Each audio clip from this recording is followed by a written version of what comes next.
Thank you everyone for being here today.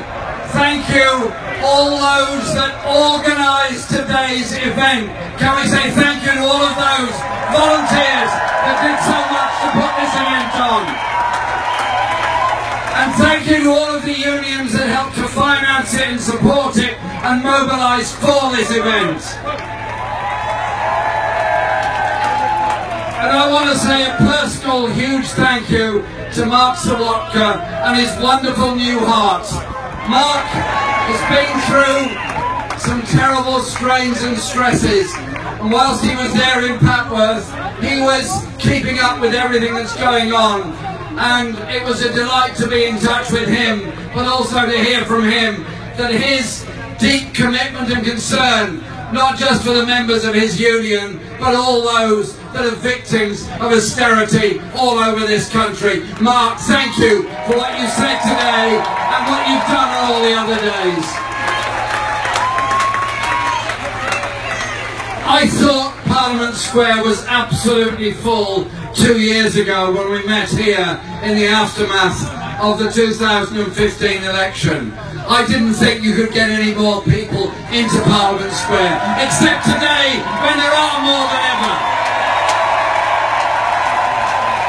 And when we met 2 years ago in the aftermath of the general election, Tory government in office, Tory government hell-bent on privatisation, on cuts and austerity, we declared a declaration that we were going to fight austerity and the economic thinking that is behind it. And that is exactly what we've been doing over the past 2 years. And it's been my privilege during those 2 years to fight 2 leadership campaigns and 1 general election campaign. And I thank all of those people that showed such friendship and such support during those campaigns. All those people that came together in a view that the world could be very different. My only regret is that we didn't quite succeed in winning the general election campaign. But I tell you this, I'm proud of the manifesto we put forward, I'm proud of the campaign that we won, I'm proud of the support we received, and that result on June the 8th was the biggest ever increase in the vote for the Labour Party since 1945.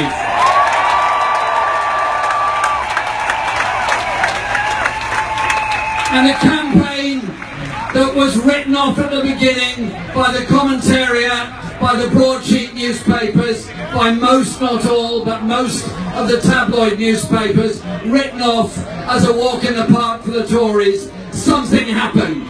And that something was people registering to vote who had never registered before, was all those millions that got involved in the social media campaign of saying the world doesn't have to be like this.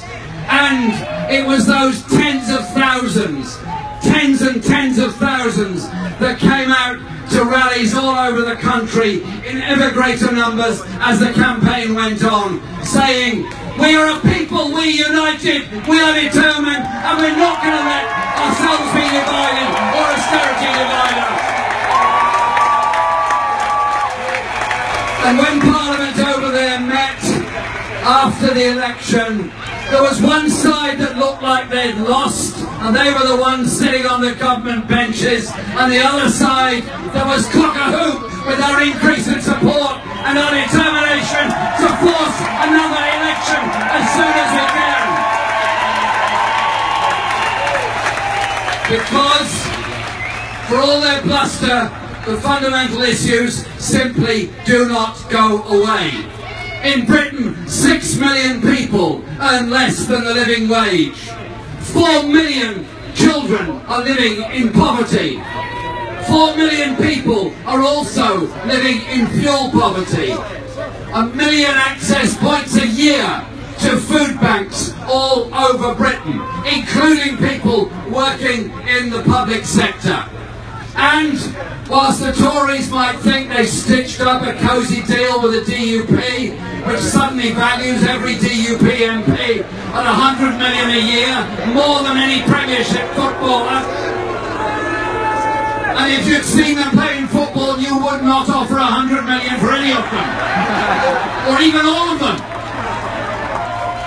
And that cosy deal put together in order to do what?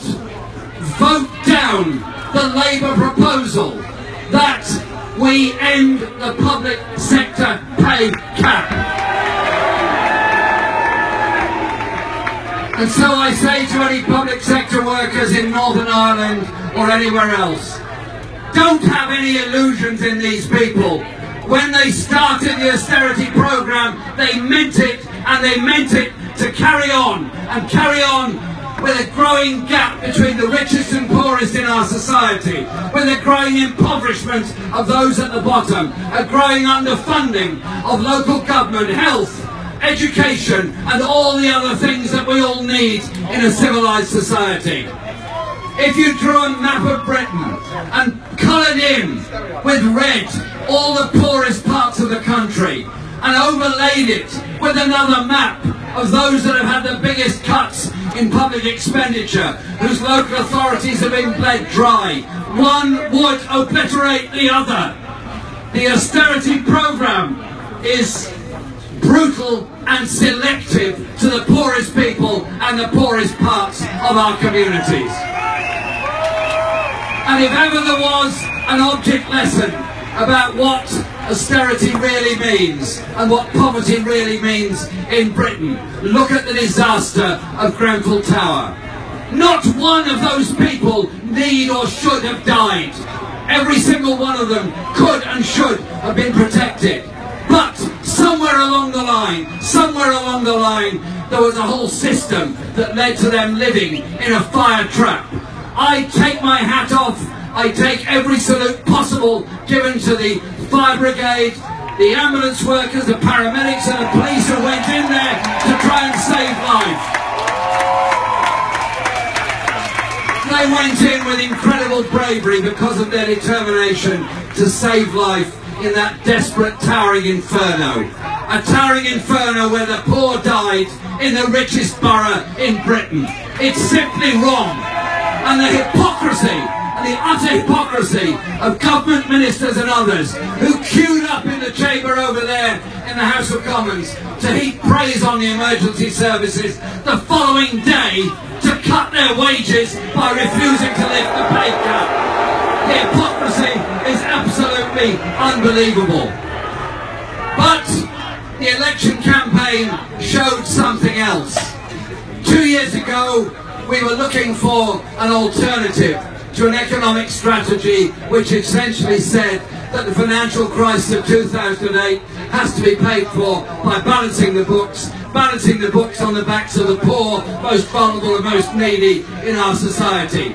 This election campaign said something very, very different. John McDonnell spoke earlier and set out the kind of alternative economic agenda that does increase taxes for the top 5%, that does increase corporate taxation in order to change the life chances of the majority of people in this country. A society that wants to succeed and be at ease with itself would invest more in the life chances of our children, starting with the very youngest, so that those not yet old enough to go to school get at least 30 hours a week in a good environment, playing together, learning together, socialising together, growing up together, getting that message of what a community can be like. And those, when they go on to primary school, not being in oversized and supersized classes, those in primary school getting a decent school meal, getting teachers they need, getting the education they need in the space they need, and their head teachers not stressed out by trying to collect money from the public to balance the school books. An intelligent society would invest in our education and all of our children, not cut them and not stress out our teachers and our children. And you know what? Education is about learning, of course. It is about safety, of course. It is about being in a secure environment, of course. But it's also about giving our children, giving our community the space to imagine, the space to enjoy, and the space to play music and art. And that's why I'm so determined that we will invest in arts and culture education in the future, in a pupil arts premium. And the lottery, and it is a lottery of the postcode, which effectively decides the life chances of a child almost at birth, must end. How is it that we're deciding the life chances of a child at 2, 3 and 4, knowing which ones are likely to end up in university and which ones are not?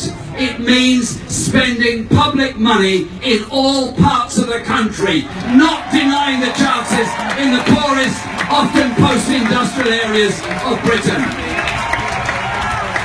And for older children who want to go and get an apprenticeship, want to go on and achieve in life their skills, their ambitions, their dreams, so many of them are foiled in that because they can't afford it. Foiled by college fees, foiled by the loss of EMA, foiled by the huge university tuition fees that they're being charged. I say instead, tax the corporates that we can educate the young.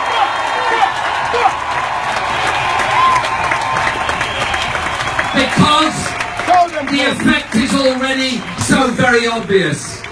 Fewer and fewer young working class students applying to go to university, more and more dropping out. Universities once again returning to the elitism they were many, many decades ago, before there was a degree of enlightenment in attitudes. And so I simply say this: why can't we do what so many other societies do? Invest in our young people, invest in our future, invest in their hopes, not saddle them with debt at the end of it.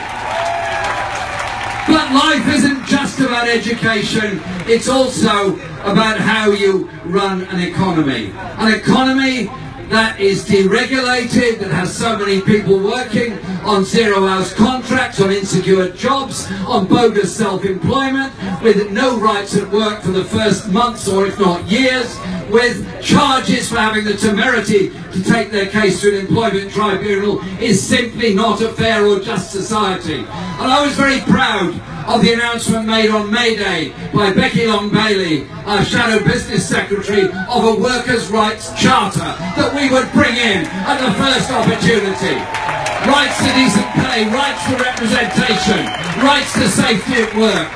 So no more the bonfire of regulations, no more the bonfire of regulations of health and safety and representation. Let's instead have an opportunity where people do have decency, rights at work, and rights to join a trade union, and rights to be represented by a trade union, and the repeal of the Trade Union Act. And have a government that wants to invest in the economy through the National Investment Bank, so that we do have those high-tech, sustainable jobs, so we do invest in green energy technology for the future, so we give everybody a chance, not the grotesque inequalities and injustice of modern Britain. That is what the election campaign was about, and that's what the next election campaign is going to be about as soon as it comes. Grenfell taught us a message. Grenfell taught us a message about housing. Taught us a message that so many people are frightened of living in tower blocks, frightened of the danger, frightened of the insecurity. And so many sleeping on our streets and trying to survive. And so many growing up, children growing up in overcrowded, damp, overpriced, private rented accommodation. That is the face of modern Britain with the Tories. That is the face of modern Britain with austerity. End austerity and invest in the future. Invest in decent housing. And opportunities for everyone else. Because the election campaign was presented as a kind of walk in the park for the Tories. And it all changed. It all changed when people began to realise that the social care crisis is a crisis made by this government. Is 1 million people not getting the social care they need. Many women having to give up their life chances, career opportunities or jobs just to care for a needy relative or somebody that should be getting the social care that should be provided by all the rest of us. And so the campaign turned. It turned because something different was on offer, and people began to realise that we don't have to go down the road of the neocon economics that we've been taught for the past 40 years, that you allow the rich to become impossibly rich, you allow them to put as much money as they want to in tax havens, and somehow or other, by some magic money tree that's planted on some tax haven somewhere, there's going to be a bit of trickle down that will help the rest of the community. I tell you what, the only magic money tree I know is the one that allows people not to pay the taxes they ought to be paying. And so we fought the election on the kind of society we want to live in. And nothing epitomises that more than the attitude to healthcare, pensions and social care in our society. Those that came home from the Second World War, those that had been through the Depression of the 1930s, those that had seen the utter misery of the means test of the 1930s, came home determined to do something different. And they built the National Health Service, the principle of healthcare free at the point of use. These days, the Tory party dare not say it's against the National Health Service because it's become such an emblematic symbol of everything that's good about our society. But instead, they dice it up, slice it up, cut it up and sell it off to the private sector. I want an NHS that's publicly owned, publicly run, and those in it are publicly employed.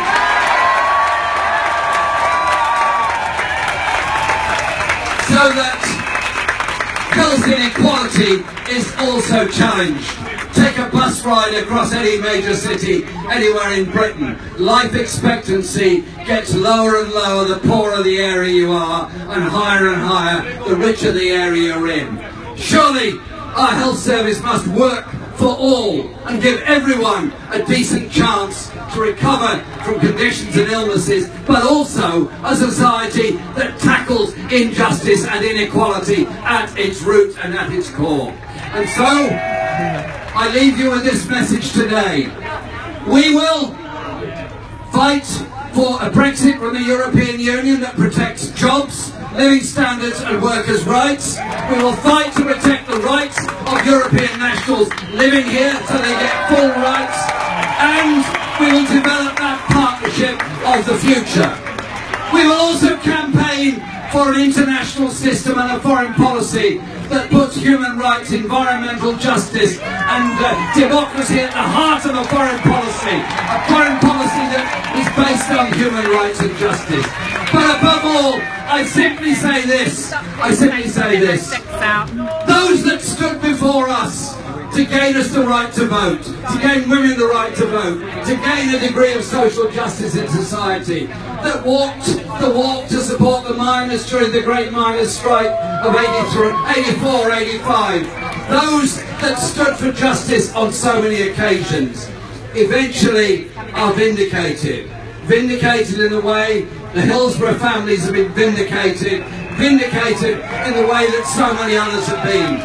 And what this election campaign, this anti-austerity movement, this current mood in British politics has done is unleashed the ideas and the imagination, unleashed that day-to-day